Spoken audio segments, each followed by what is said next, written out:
vous arrive d'avoir des envies incontrôlables de sucre ou de grignotage, même quand vous savez que vous n'avez pas vraiment faim? Des moments où vous avez l'impression de ne pas pouvoir vous arrêter, où tout ce qu'on vous a mis en place s'effondre en quelques minutes. Ce n'est pas un manque de volonté, ce n'est pas dans votre tête, ces pulsions ne font pas de vous quelqu'un de faible. Elles montrent simplement que votre corps essaie de s'exprimer, mais que personne ne vous a jamais appris à comprendre ces signaux. Et bien sûr les filles, c'est normal, pendant des années, on vous a répété que pour maîtriser vos fringales, il fallait juste avoir plus de discipline, mais tout ça, ce n'est qu'un manque total de compréhension du fonctionnement du corps humain. Dans cette vidéo, on va vous expliquer comment ne plus jamais avoir de fringales ou de pulsions alimentaires. Pas en vous culpabilisant, mais en vous donnant les bons leviers pour que votre corps retrouve naturellement son équilibre. Et pour ça, la première étape, c'est de comprendre pourquoi ces envies apparaissent. Il n'y a rien de mystérieux ni de mental. En réalité, il existe 4 grandes causes physiologiques qui expliquent la majorité des fringales. Quand vous les comprenez, tout devient beaucoup plus simple à gérer. Cause numéro 1, une glycémie instable. La glycémie, c'est le taux de sucre dans votre sang. C'est une donnée que votre corps essaye de garder stable en permanence pour vous permettre d'avoir une énergie constante sans passer par des hauts et des bas.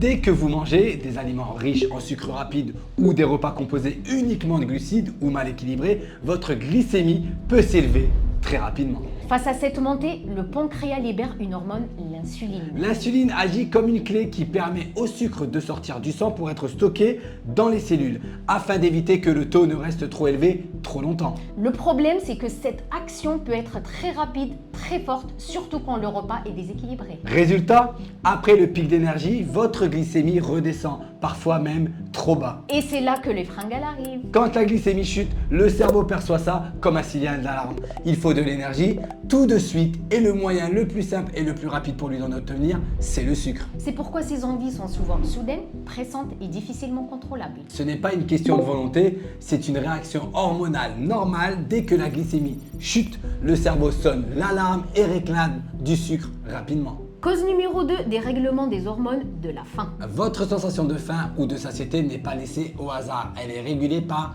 2 hormones principales, nos petites copines, la gréline et la leptine. Elles travaillent en duo pour indiquer à votre cerveau quand manger et quand s'arrêter. La gréline, qui est l'hormone de la faim, Elle est sécrétée par l'estomac, surtout quand celui-ci est vide. elle envoie un message à votre cerveau pour lui dire « Hé hé hé, il est temps de manger ». La leptine, c'est l'hormone de la satiété. Elle est produite principalement par des cellules graisseuses et informe le cerveau que vous avez suffisamment mangé pour mettre fin au repas. Quand votre alimentation est déséquilibrée, notamment trop pauvre en protéines ou trop riche en sucre rapide, ces 2 hormones sont complètement déséquilibrées. La gréline peut rester élevée plus longtemps, ce qui prolonge la sensation de faim. La leptine peut ne plus être entendue correctement par votre cerveau. Résultat, vous avez mangé, vous n'êtes pas rassasié, vous avez envie de continuer. Et c'est souvent dans ces moments-là que les envies compulsives apparaissent, surtout en fin de journée ou après des repas trop sucrés. Cause numéro 3, manque de sommeil. Le sommeil n'est pas qu'un moment de repos. C'est une véritable phase de régulation hormonale. Et quand vous dormez trop peu ou que votre sommeil est de mauvaise qualité, cela perturbe directement les signaux qui contrôlent la faim et la satiété et même bien sûr vos envies. D'abord, le manque de sommeil fait augmenter la gréline, l'hormone de la faim, et baisser la leptine, l'hormone de la satiété. Résultat, Dès le matin, vous avez plus faim que d'habitude et il vous faut plus de nourriture pour vous sentir rassasié. ensuite la fatigue fait grimper le cortisol, l'hormone du stress. Et quand le cortisol est élevé, votre corps cherche de l'énergie rapide pour compenser. Le cerveau se tourne alors naturellement vers le sucre parce que c'est la source la plus rapide qu'il connaisse. Enfin, le manque de sommeil brouille la prise de décision. Quand vous êtes fatigué, le cerveau devient moins apte à résister aux tentations, ce qui est tout à fait normal. Ce n'est pas une question de motivation, c'est juste une question de biologie. Cause numéro 4, manque d'hydratation. On sous-estime souvent à quel point l'eau joue un rôle dans la régulation de la faim. Votre cerveau utilise les mêmes zones pour interpréter les signaux de soif et de faim. Résultat, quand vous êtes légèrement déshydraté, il peut tout simplement confondre les deux. Vous ressentez alors une envie de manger alors qu'en réalité votre corps réclame surtout de l'eau. Ce phénomène est très fréquent en fin de matinée ou en milieu d'après-midi quand la plupart des personnes n'ont pas bu assez d'eau depuis le réveil. Et tout ça, ce ne sont pas des théories sorties de nulle part. Ce sont exactement les 4 grandes causes que l'on retrouve encore et encore chez la majorité des femmes qui viennent nous voir. Certaines avaient surtout des pics de glycémie, d'autres un dérèglement hormonal, d'autres un sommeil chaotique ou une hydratation insuffisante. C'était le cas de Anaïs, Hanan et Jessie. 3 femmes avec des profils différents mais un point commun, des fringales récurrentes. Et pourtant, chacune d'entre elles a réussi à en sortir durablement grâce au même protocole. Un protocole simple en 3 leviers que nous utilisons avec toutes les femmes que nous accompagnons. Étape numéro 1, stabilisez votre glycémie. Et ça passe avant tout par le choix des bons glucides, pas par leur suppression. Contrairement à ce qu'on peut entendre souvent, les glucides ne sont pas votre ennemi. Ce qui fait la différence, c'est le type de glucides que vous consommez et la façon dont vous les intégrez dans votre assiette. Tous les glucides n'ont pas le même effet sur votre corps. Certains se libèrent rapidement dans le sang, créant des pics d'énergie suivis de chutes brutales, donc des fringales. D'autres se diffusent plus lentement, fournissant une énergie plus stable dans le temps sans provoquer des montagnes russes glycémiques.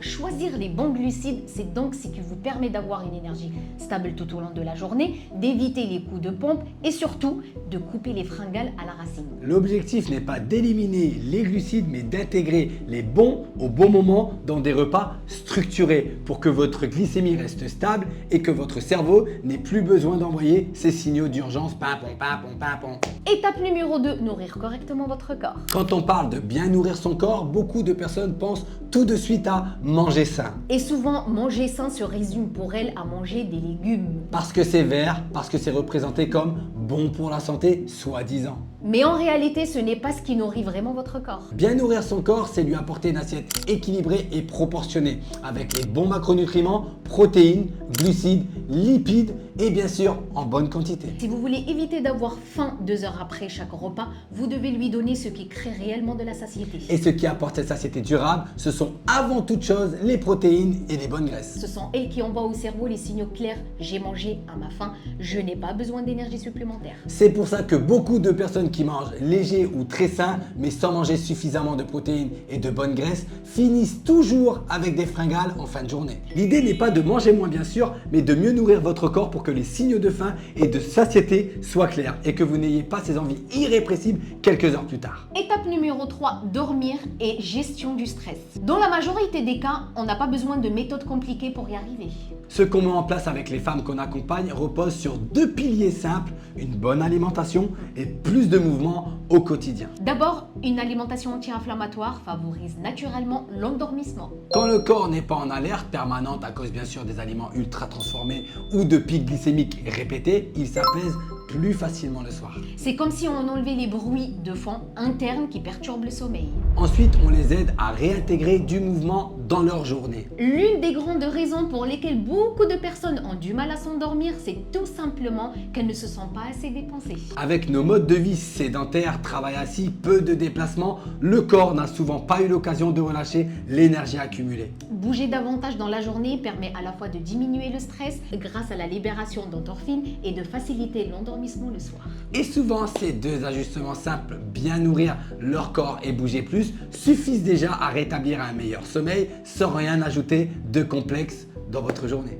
Et la beauté de ce protocole, c'est qu'il fonctionne. Pas en ajoutant des règles compliquées, mais en rétablissant les fondations naturelles de votre corps. Et quand vous alignez votre glycémie, votre alimentation, votre sommeil et votre niveau de stress, les résultats suivent toujours. Si vous appliquez ce protocole, vous pouvez vous aussi transformer durablement votre relation à la nourriture, retrouver votre énergie et voir votre corps évoluer semaine après semaine. C'est exactement ce qui s'est passé pour Anaïs, Hanan et Jessie. Anaïs avait une relation instable avec la nourriture et des difficultés à gérer la faim. Aujourd'hui, en plus d'avoir perdu 4,1 kg de gras en un mois, son appétit est régulé. Mon estomac a comme rétréci, je n'ai plus cette envie de me jeter sur la nourriture.